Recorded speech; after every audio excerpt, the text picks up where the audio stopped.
এই জায়গাটা হরিণাকুণ্ডু উপজেলার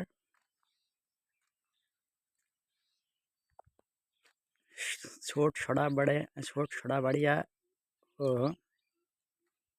আড়ুয়াখান্দি মাঝামাঝি ক্যানালে অবস্থিত। এটা যদি রাস্তাটা পাকা হতো তো প্যারিস রোড কি প্যারিস রোডের থেকে উন্নত মানের হতো। দেখেন দুই ধার দিয়ে আছে খেজুর গাছ, আর মাঝখান দিয়ে রোড, পাশে ক্যানাল,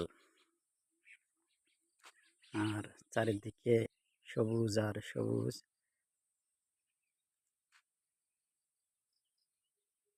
সুন্দর, অতীব সুন্দর জায়গাটা।